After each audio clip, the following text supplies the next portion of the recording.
ये सुन रहा कि नहीं बेटा? विश्वास रखना बालक, यदि कुछ भी समझ में नहीं आए, शांति से बैठ कर रोज प्रवचन सुनता रहे, आदमी महापंडित बन जाए।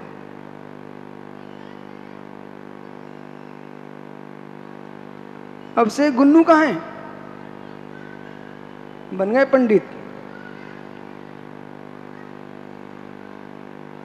चिन्मय भाई, तो आप चिन्मय हो कि आपका शरीर का नाम चिन्मय है, और ज्ञानी तुम चिन्मय कब से हो?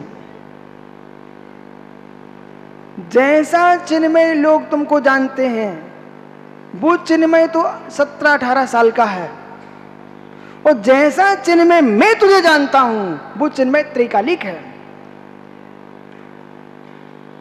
समझ में आया कुछ? जैसा चिन्मय तेरे माता पिता जानते हैं, दादा दादी जानते हैं, नाना नानी जानते हैं, तेरे मामा जानते हैं, ऐसा चिन्मय तो मात्र 17-18 साल का खड़ा है, बराबर। लेकिन जैसा चिन्मय मैं तुझे जानता हूं बेटा, वो चिन्मय तो त्रैकालिक है, उसका कभी नाश हुआ ही नहीं है, जन्म हुआ ही नहीं है। तो तू कौन सा चिन्मय है? नाना नानी दादा दादी जानने वाला चिन्मय है कि मेरे द्वारा जानने वाला चिन्मय है? फिर ठीक बेटा, मेरे साथ आ जाना, बैठ जा।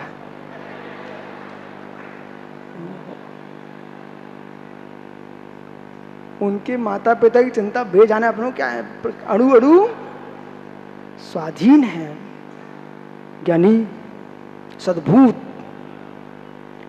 ये सारी व्याख्या कहां चली? सद्भूत। लेकिन भाव नहीं कह रहा है, भाव नहीं कह रहा है कि मुझे भी देखो। विजय, विश्वास मानना मित्र 7 नए 8 नए को पढ़ा करके चले जाने वाले कभी तुमको 47 में नहीं समझा पाएंगे। 7-8 नए का चक्र चार्ट पढ़ करके आप लोग इतने भ्रांत हो जाते कभी कभी, उसे ही सब कुछ मान लिए हो। आगम में मात्र 7-8 नए की व्याख्या नहीं है, 10 प्रकार का मालूम द्रव्यार्थिक न है, 6 प्रकार का पर्यार्थिक न है, और फिर सद्भूत के अलग भेद हैं, असद्भूत के अलग भेद हैं, सुजाति के अलग भेद हैं, विजाति के अलग भेद हैं, उपचरित के अलग भेद हैं, अनुपचरित के अलग भेद हैं। ये समय सार प्रवचन सार समझने के लिए इन सारे नियमों को समझना पड़ता है। गद्य सोचता बस महाराज बैठ गए, आनंद आ गया मित्र, इसलिए मैंने कहा था विराग सागर की जय बोलो। और जिस दिन सुब्रत सागर है क्या, जिस दिन आला पद्धति आचार्य महाराज ने पढ़ाई थी, उस दिन वे हमसे बहुत नाराज थे। नाराजगी का बहुत बड़ा कारण नहीं था, कन कटा रहते ना, वे ज्यादा परेशान करते लोगों को, विधाने वाले लोग ना। एक कमंडल था, कमंडल, वो कमंडल आचार्य महाराज ने कहा बेटा विश्वसासु रख देना, और हम ऐसे जी हमने रख दिया। वो किसी ज्ञानी ने जान के उठा लिया, वो उठाने के बाद आचार्य श्री से कह दिया इनसे विश्वसास कमंडल मंगाओ। और हम कहां से ला के देते कमंडल, तू तो रख लिया अपने पास। उसी ने रख लिया था, वो 8 दिन तक उसने कमंडल नहीं निकाला राकेश। इसलिए भाई कपड़े उतार देना अलग विषय है, माया उतार पाना बहुत कठिन विषय है। मात्र इतना उसका उद्देश्य था कि विश्व सागर के प्रति बहुत बासल क्यों करते विराग सागर, तो कमंडल उसी ज्ञानी ने छुपा के रख दिया, और कमंडल 8 दिन तक निकाले ही नहीं। तो आचार्य महाराज नाराज, इतने नाराज, मैं आचार्य वंदना करने गया, उन्हें भगा दिया, बोले भगो यहां से। कोई बात नहीं है, तुम भगा सकते हो पर भक्ति थोड़ी भगा सकते हो। तो राकेश हमने गेट के बाहर वंदना की, फिर मैं आलाप पद्धति प्रारंभ हुई, और मैं ही बहुत जिज्ञासा से बार बार निवेदन करा स्वामी आलाप पद्धति पढ़ना है। और ऐसा नियोग बना, जिस दिन प्रारंभ हुई मैं पहुंच गया ग्रंथ लेकर के, महाराज जी ने भगा दिया, बोले भगे यहां से। बोले कमंडल कहा, हमने भला कमंडल। तो मालूम आला पद्धति क्लास पूरी हो गई, पर मुझे याद आ गया जब एकलव्य का भगाने वाले द्रोणाचार्य फिर भी एकलव्य धनुर्धारी बन ही गया, बने अंगूठा ले लिया हो, ऐसे मालूम बोला गेट के दीवार के बाहर, अरे चेहरा नहीं दिख रहा था पर शब्द तो सुनाई पड़ रहे थे।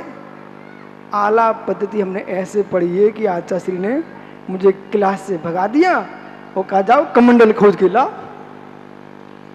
8 दिन बाद वो कमंडल मिल गया। अब मिला कैसे? चोर नहीं ला के रख दिया, जो चोर था ना उसी ने आके रख दिया। बोले ठीक अब काम बन गया, आचार्य श्री से नाराज हो चुके हैं, अब कमंडल लेके बोले महाराज ये कमंडल, कि वो भला कमंडल। इसलिए ज्ञानियों आप बात मानो, इस विषय को समझो, इसको कमंडल के विषय को भी समझो। जहां जहां पर वस्तु आएगी वहां परिणाम खराब होंगे। इसलिए राकेश पर वस्तु छोड़ दो।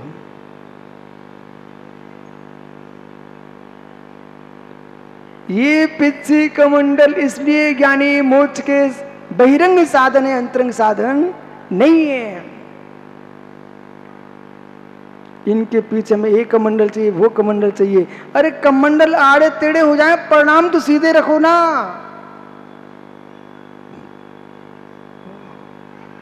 भाव निक्षेप, सद्भूत व्यवहार समझ में आया?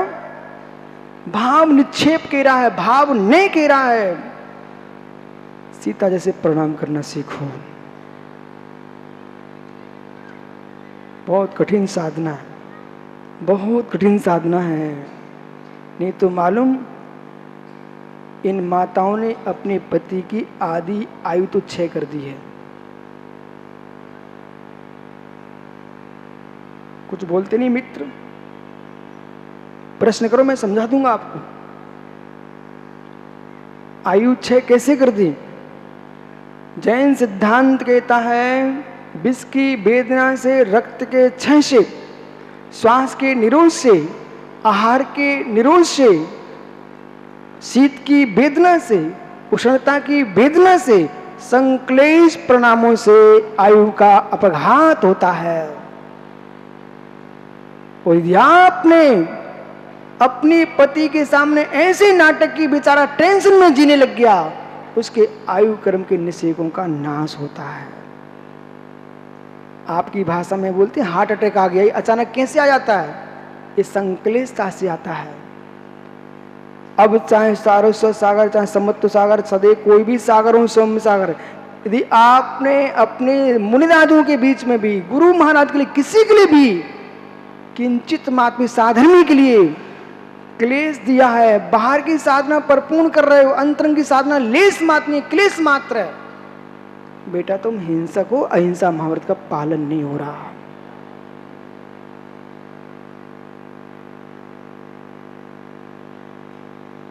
कठिन है। इसलिए कभी हमसे चरणानुयोग तो सुनना नहीं भाई। गोमटेश्वर में 250 कितने मुनि थे सुब्रत सागर? मालूम ज्ञानियों 400 पिक्षियां थी लगभग। और 400 पिक्षियों में निर्णय हुआ कि मूलाचार की कक्षा विश्व सागर से लगवा लो। मूलाचार की कक्षा विशुद्ध सागर से लगवा लो। शाम को ही मेरे पास मुनिगण आ गए, तो स्वामी क्षमा करना, आप मूलाचार मत लेना। हमने क्यों? बोले बिल्कुल नहीं, हम लोगों को जीने दो। जिस दिन संजय रतनकांड श्राव का था सुन लोगे ना आप अपना समय सार सुनाना बंद कर दोगे। विश्वास मानो। राकेश बोलो बराबर है कि नहीं? रतनकांड श्रावकाचार्य जी में जो व्याख्यान है वो ज्ञानी समय सार का ही है।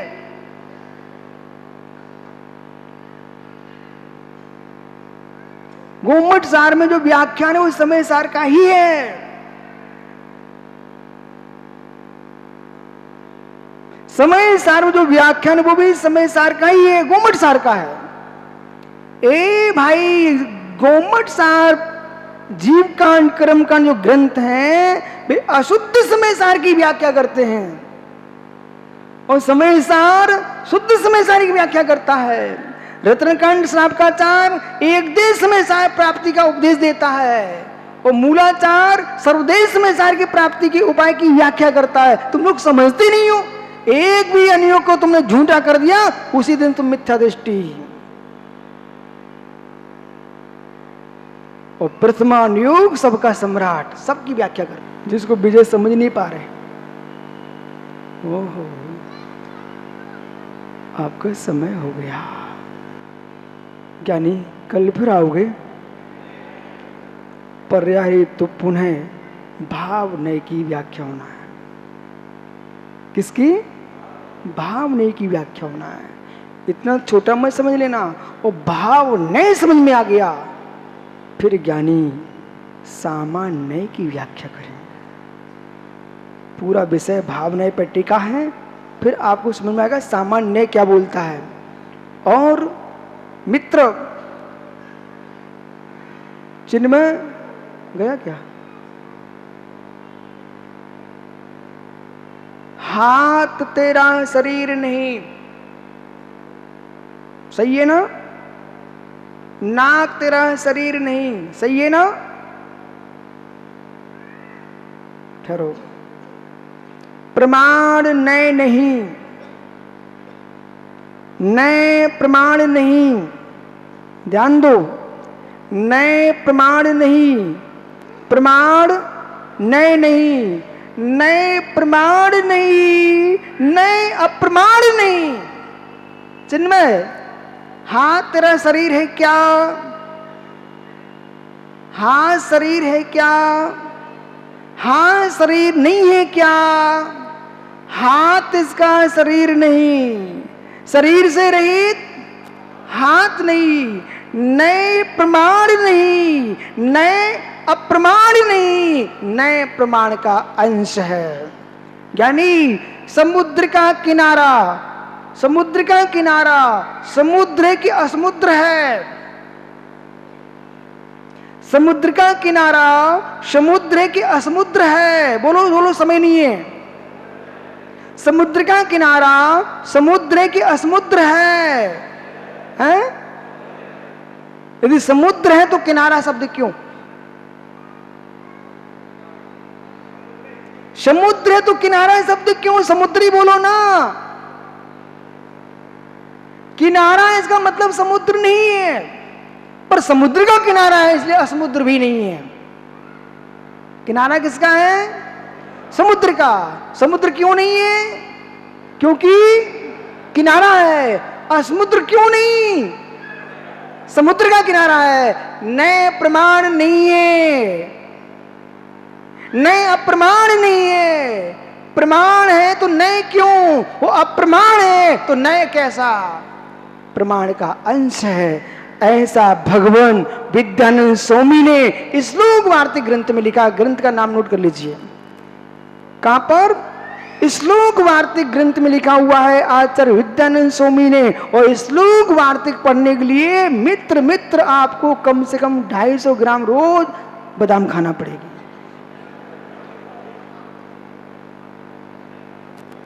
पंडित जी, ऐसे श्लोक वार्तिक समझ में नहीं आता सबको। अभी हमारे यहाँ राज वार्तिक की वाचना चल रही है। राज वार्तिक चलता हमारा सब महाराजों का, मालूम। लेकिन धुरंधर ज्ञानियों को भी कहता है बड़े बाप रे कितना कठिन है। लेकिन ललक है तो झलक है, समझना चाहते उसके लिए कोई वस्तु कठिन नहीं है। आत्मा स्वभावम परिभाव भिन्नम, आत्मा स्वभावम, आत्मा का स्वभाव प्रभाव अत्यंत भिन्न। महावीर स्वामी की नमोरियंताड़म नमोस्थानमो आर्याड़म मोक्षाणु सौषाढ़म ते प्राणिक स्वाद्य निष्ठा पुण्यम पूर्वाचार्य शिखर क्रमच्छार्थम भाप्यम स्तो सुमितम श्री श्रुतभक्ति काशुम कुर्वेहम। भावबंधो, अंतिम तीर्थ ऊर्ध्वमाई स्वामी के शासन में हम सही विराजते हैं। तीर्थंकर जयंती की पीयूष देशना जनेन्द्रवाणी मनुष्यों जगत कल्याणी। ये सर्वज्ञ शासन नमोस्तु शासन जयवंतो वितराग सर्वण संस्कृति। भगवान सर्वज्ञ देव ने जो वस्तु तत्व की प्रूपण की है वह है ज्ञानियों अलौकिक परम आनंद से पूर्ण है। समृद्धि भाव का जो मार्ग है वही यथार्थ में आनंदमय है। एक मान समृद्धि भाव के लिए जीव कोटि कोटि भव पुरुषार्थ करता है। एक मां समृद्धि भाव की प्राप्ति के लिए कोटि कोटि भव पूर्ण करता है। और यानी अपनी क्या आप शक्ति की व्याख्या करोगे? तीर्थंकर देशी आत्मा एक भव की साधना से कभी भगवान नहीं बनी। बहुत संभल के समझना। तीर्थंकर जैसी आत्मा एक भव के साधना से मित्र कभी भी भगवान नहीं बन सके। जबकि निर्गंत योगी की चर्या तो प्रथम भव में ही स्वीकार कर ली थी। ये 10 भव क्यों लग गए? ध्रुव लिंग को प्राप्त करके एक देश महाव्रतों का पालन किया। बहुत संभल के सुनना। देश व्रत को आपने देश व्रत बहुत बार सुना है। ऐसे सिद्धांतों को सुनिए जिससे कि आपके कान खड़े हो जाएं। हे मित्र, इस वीतरागी मुनि ने एक देश महाव्रत का पालन किया। मुनियों के भी देश व्रत होता है, मुनियों के भी देश व्रत होता है। और इन सिद्धांतों को जो समझ लेगा ना वो कभी साधु पर अश्रद्धा नहीं कर पाएगा। क्यों नहीं कर पाएगा? इसलिए नहीं कर पाएगा, पहली भूल जगत को ये सुधारना पड़ेगी। हम आचार्य को आचार देखें, मुनि को मुनि देखें, उपाध्याय को उपाध्याय देखें, अरिहंत को अरिहंत देखें और सिद्ध को सिद्ध देखें।